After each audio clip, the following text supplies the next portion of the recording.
Well, if all has gone to plan, I'm currently sat in a restaurant in Nuneaton with a whole load of you chatting about the match that we've just been to together. Of course, you're all probably still going to watch this later, and then I'm not in a restaurant anymore. You were there with me, and some of you are watching it as it comes out, and you weren't in the restaurant with me either. Either way, hopefully we've had a successful meet-up at Nuneaton, and there should be a video about that appearing on the channel tomorrow morning, if I get up early enough. Hello and welcome to part 84 of Backing the Boro. I'm Kevin. Coming up on today's episode, we're at home against Gillingham and then away against Rotherham, both in League One. Since you were last with me, form has gone a little bit awry. We've got ourselves knocked out of 2 cup competitions, which is always good. We're just focusing on the league for the whole of the rest of the season now. It's November. But we've also lost a few crucial league games as well. A draw there, all of which means we're no longer pushing for that automatic promotion spot that we thought we were pushing for. Although, to be fair, we're only 3 points behind top of the table Stevenage, who have now finally picked up a defeat, so we could still be top by the end of the episode. But as it stands right now, we're in a bit of a ropey run of form, and I'd be happy just picking up 1 out of these 2 wins just to get ourselves back to some proper winning form again. And this is the team that we're going to be putting out there to try and do exactly that. We've got Parker in goal. A back 4 of Anderson, Hughes, Sawyer and Ibrahim, with Johnson, White and Fletcher in midfield, and then Ball in behind Weaver and German up front. Let's get into the game. A game which I'm hoping will be full of goals. Dan Fisher's gone off the boil a little bit, and and that coincides with our form deteriorating. So we're giving Ricky German a try. We're paying him about $4,000 a week to sit on our bench at the moment. So he's the highest paid player we've ever had. Let's see if he can come in and get the goals we need when it matters. Remember, he's a proven goal scorer at this level. But then I guess so's Fisher, Weaver, McDonald, all these players were scoring goals for us at this level last year. So we have lots of proven League One goal scorers.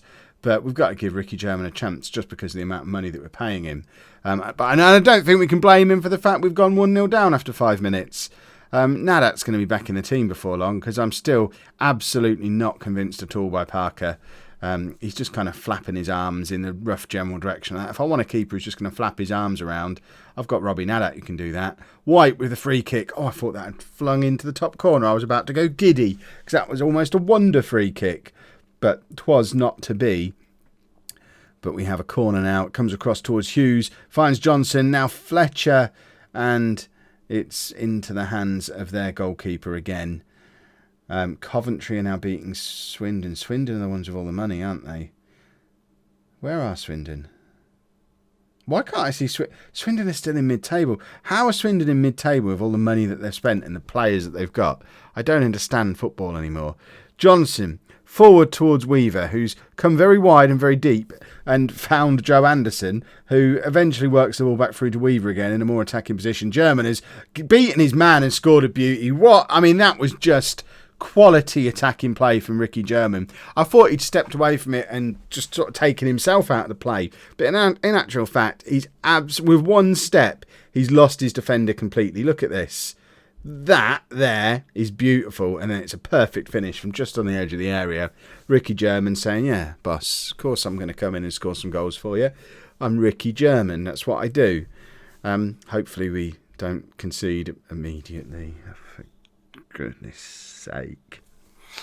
Oh, this keeper, can't even remember his name. Parker, that's his name. He's rubbish.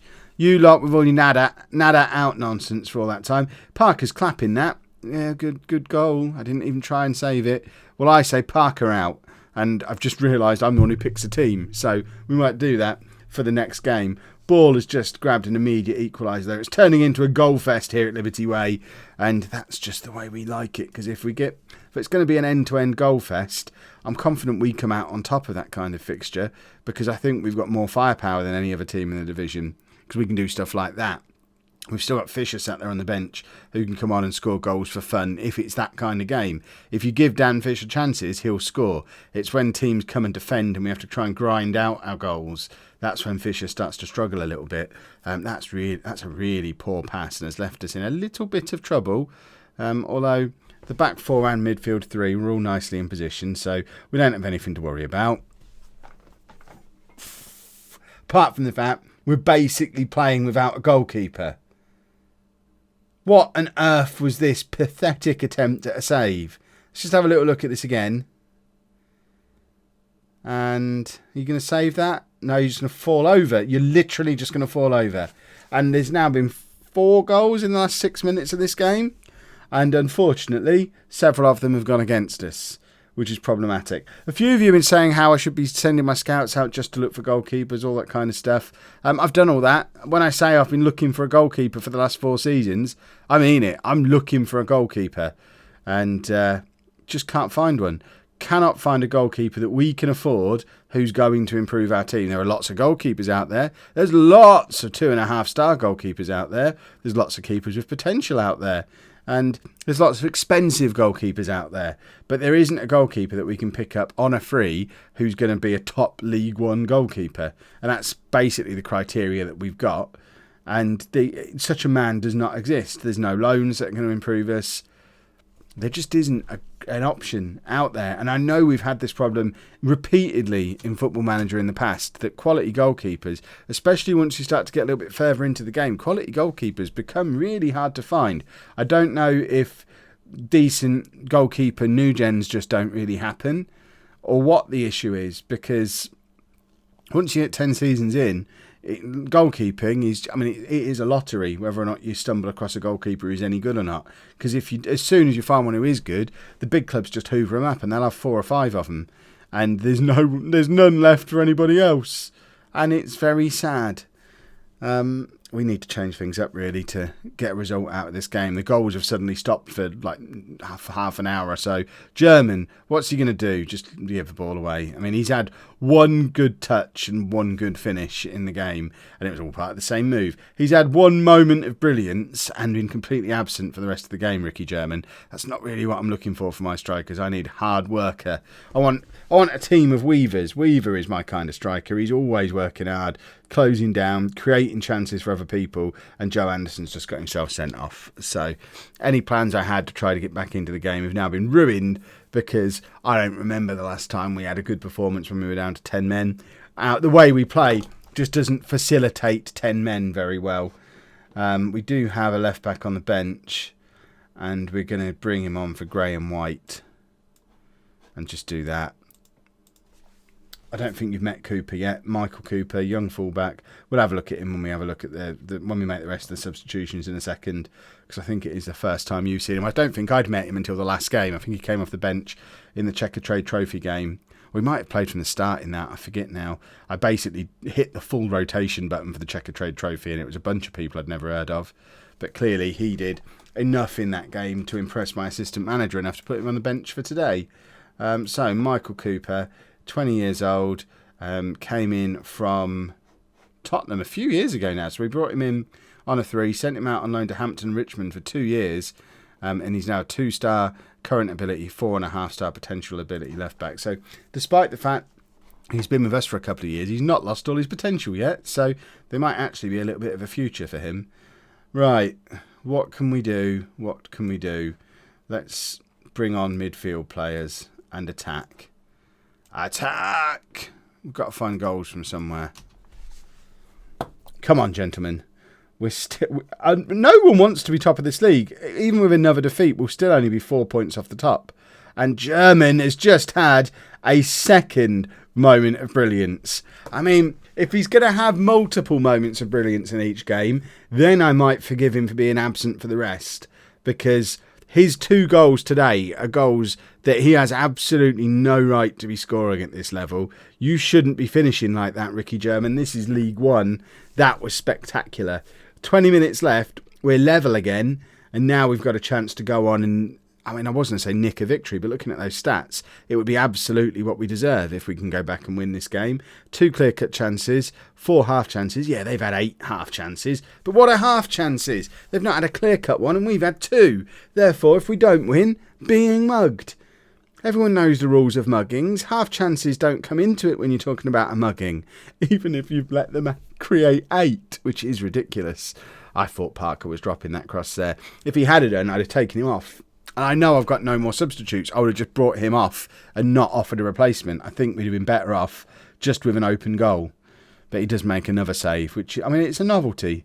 I'll let him enjoy his little moment in the sun. I think Robbie Nallett's going to be in for the next game, just because Parker's not the man for me, I don't think. Right, German again. He's actually on the ball again. Weaver through to Richardson. It's 4-3 to Nuneaton with 10 minutes left, and that was a lovely team goal. Ricky German involved again, I'll have you know. And we've just passed the ball around brilliantly. That is some top quality football. And German with a lovely little pass. Weaver with the perfect little through ball to Richardson, who tucks it away. And we had 2 players in the middle waiting for that to be squared as well. We had men over when we're the team that are down to 10 men. I don't really understand.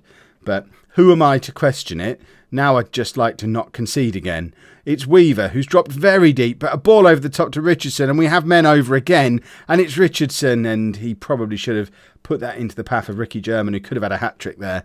Cooper forward towards German, and it ends up with Weaver, who plays Richardson, and again, Richardson has been so lively since he came on, forcing another save out of their keeper. We're all over them all of a sudden. Richardson might be a player that we need to be playing a little bit more often, and it's German again. Takes the ball around nicely. Down. Took it down nicely. Ball was in behind, and there was players in the middle, but the pass over the top was a little bit too long, even for James Ball. And now we find ourselves, as it stands, 2 points off the top of the league, because everyone else is still scoring goals as well, and that's 4-4. I mean, we should have won this game. Look at those stats. We absolutely should have won this game. We should not have conceded 4 goals today. I don't understand how we have. They've scored 4 times, not one of them from a clear-cut chance. Although that one's about as clear-cut as you get. How the game doesn't register that as a clear-cut chance, I do not know. But, no. We should have won this. I will not accept or acknowledge the fact that we didn't win this game. Although we still might. German comes very deep. It's Richardson. It's a heavy ball for Weaver, and he doesn't really have any chance of chasing that down in the 94th minute when he's worked as hard as Weaver has. Remember, we've been down to 10 men for a lot of this second half. Oh, if they'd have scored them, this pen was going through that camera lens. I was going to have proper Kev rage. 2.5 years of doing YouTube, you've never seen Kev rage yet, but I could feel it just foaming up inside me as it looked like they were about to steal a last-second winner, and it could still happen. Parker wasn't looking the right way. He was not looking the right way. Oh, my word. Robbie Nadat, get your shorts on. That's all you need for goalkeeping, is it? Get your shorts on, Robbie. You're in for the Rotherham game. I'm not having any more of this Parker nonsense. 2 changes for the Rotherham game. Obviously, Robbie Nadat comes back in goal, and Cooper comes in at left back for the suspended Anderson. I want to try and fit Richardson into the team somewhere, but I don't know where. Do we drop Ball back into midfield? If so, who do we drop? For now, he just has to try and force his way into the team by playing the way he plays. He needs to make it so I don't have the option. I have to find a way to get him in. He was very impressive when he came on in the last game, but I still don't feel like I have to. Oh, we're up against Martel Taylor Crossdale, a former non-league to legend. This could be problematic for us. I think that might be the first time that he's popped up in either save this year. You lot have probably seen him around about the place, but I don't remember seeing him. German intercept, squares it for Weaver.